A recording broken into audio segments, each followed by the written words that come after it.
New at 5, very encouraging signs in the numbers. New coronavirus cases continue their steep decline as Detroit schools makes a major commitment to help get the community vaccinated. He had one shot, and boy, did he capture it. Matthew Stafford wins a Super Bowl title one season after leaving Detroit. What fans are saying the Lions should be learning from this. Live from downtown Detroit, home of WDIV and Click on Detroit, Local 4 News at 5 starts now. We're going to begin with something we haven't seen in close to a week. That is traffic on the Ambassador Bridge. But it is going to take a lot of time before things get back to what can be considered normal. Good to have you with us today at 5. As the blockade dragged on into the weekend, the ripple effects on the economy just kept growing larger. And now we're learning just how costly this was to the region and to the country. We're going to start things off here at 5 with business editor Rod Maloney live at the border tonight. Rod. Yeah, good evening. Now, behind me here is the toll booth section where the trucks are coming into off of the bridge. You can see trucks here. Now, let's go to Drone 4, which is going to give us a quick look at what's happening up on the bridge. And you can see that we got truck traffic trickling across the bridge. Police presence on the Canadian side is slowing down access to the Canadian side, and the bridge company is saying truckers should be looking at the Ambassador Bridge Facebook page to see the specific detours on the Canadian side. But business is back up and running, and let's take a look at how costly this all became. Drone 4 shows us yet another spectacular view. The bridge deck on the Ambassador Bridge now filling with traffic, although it's not nearly as busy as we would see on a normal Monday. But losses incurred are vitally important as a lesson, says economist Patrick Anderson. So we learned again just how vital trade between Canada and the United States, particularly between Windsor and Detroit, is to the whole United States and Canadian economy. In a report just released in the last hour, the Anderson Economic Group estimates staggering losses, lost direct wages at around $145 million. Automakers on this side of the border lost $155 million of production, and the combined direct automaker losses on both sides of the border were nearly $300 million. Now, automakers may make up some of that with future production, but Anderson estimates small businesses and lower-tier auto suppliers may never make up a lot of that. But when you have $300 million worth of goods going across the border and you interrupt it for a week, guess what? Even a fraction being lost still costs us quite a bit. Chairman of the International Bridge Company, Matthew Maroon, put out a statement today saying, quote, "I'd like to thank everyone who came together to reopen the Ambassador Bridge. Now we must join together to come up with an actionable plan that will protect and secure all border crossings in the Canada-U.S. corridor and ensure that this kind of disruption to critical infrastructure will never happen again," end quote. Well, Anderson agrees with that assessment, saying Canada took more of the losses than we did, but he warns the ripple effect of the economy, like people buying or wanting to buy a particular car, say a Ford or a GM car that didn't get made. It's likely they may go and buy something else, like, say, from a foreign car company, losses the company will never get back. And so it's a problem, he says, really has to be stopped and can't happen again. Back to you. Well, certainly we know that, Rod, but does he have any thoughts on the solution to stopping these kinds of closures from happening again? Yes, he's happy that the bridge, the new bridge, is coming in because he says we need more access on these borders here. But he also says that one of the things we need to be doing is watching a little farther out for these problems. You can't allow a protest like that to just get in there and take hold and then shut down the border. If you see it coming, you need to do something about it in advance. Okay, Rod, thanks. Now, to the coronavirus, there are more encouraging signs tonight in the state's numbers. 5,380 new cases over the past 3 days. So that puts our average at below 2,000 a day for the first time since September. 60 more deaths also being reported over those same 3 days. And the trend in the 7-day moving average continues to improve. Over the past 3 Mondays, this key indicator has almost been cut in half each time. As the numbers continue to decline, experts are crediting it in part to vaccinations. But in some communities, there is still a long way to go on that front. Including in the city of Detroit. And today, DPSCD took a very big step to address just that. Priya Mann joins us live tonight. Priya, vaccinations are going to be offered inside Detroit schools. Yeah, that's right, Cam Devin. This is a program that's the first of its kind. The goal here is to make it as easy as possible for kids and families to get vaccinated. And now Detroit Public School District, Community District, becomes the first district in the state to have a program like this.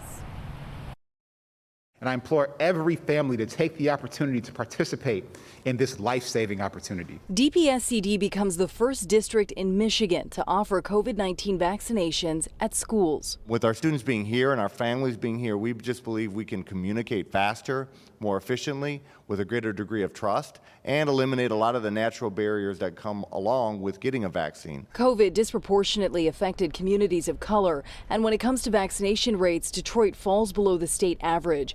Only 4% of Detroit students are vaccinated, 10 times lower than surrounding areas.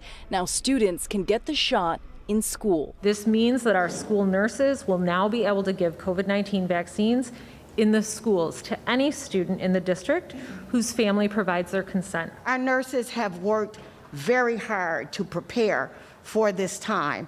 We have gone through extensive training to be sure that we are eligible and ready. A $100,000 grant by MDHHS will provide mobile vaccination sites, refrigerated units to hold the vaccines, and special storage and handling containers to transport doses. For children, it means that they're most likely to stay in school.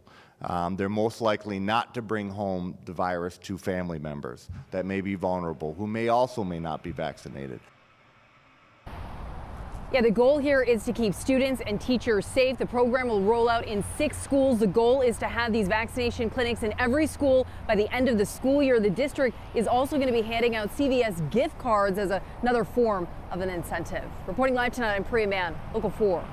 All right, Priya. U.S. officials are warning that Russia could launch an invasion of Ukraine as soon as this week, though they are still holding out hope that diplomacy can prevail. President Biden spoke over the weekend with Russia's President Vladimir Putin and Ukraine's President Volodymyr Zelensky, but there were no major breakthroughs. Russia's top diplomat did hint today that the possibility of a diplomatic resolution to the crisis is possible. The U.S., though, remains hopeful. We are intensifying our efforts to deter Russia and to impose costs should Moscow decide to go ahead with military action.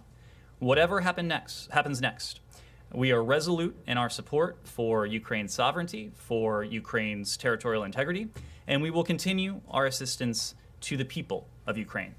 Meanwhile, the U.S. is closing its embassy in Kyiv and relocating remaining diplomatic personnel to the western part of the country.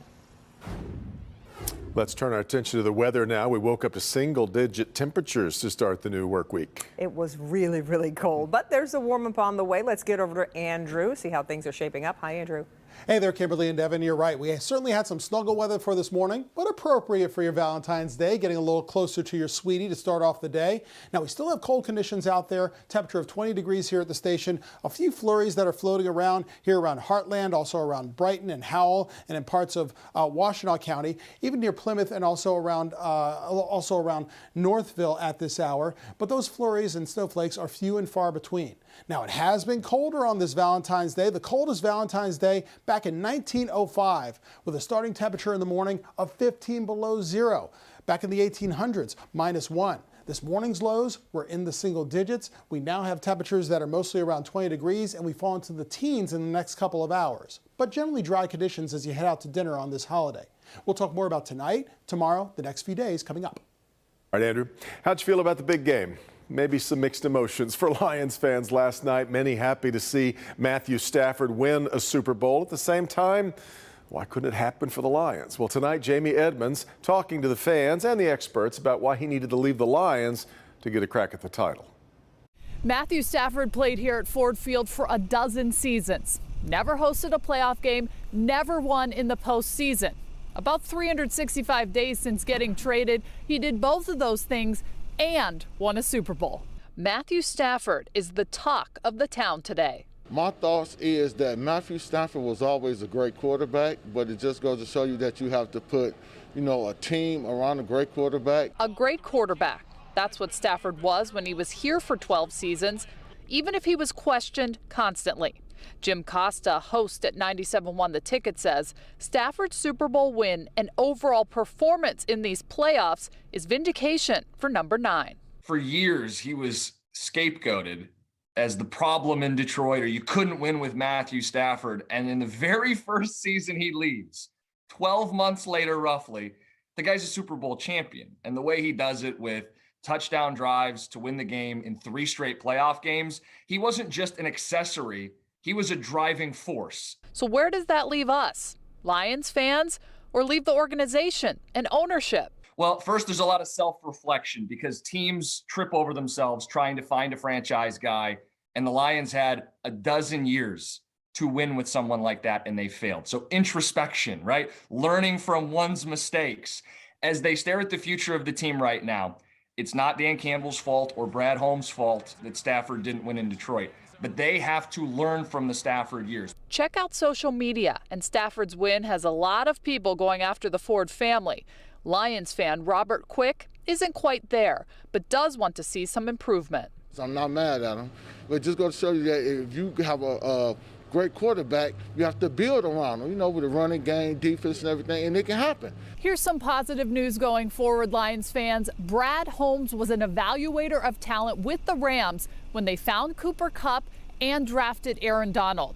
Here's to hoping he finds some game changers like those to accompany a franchise quarterback.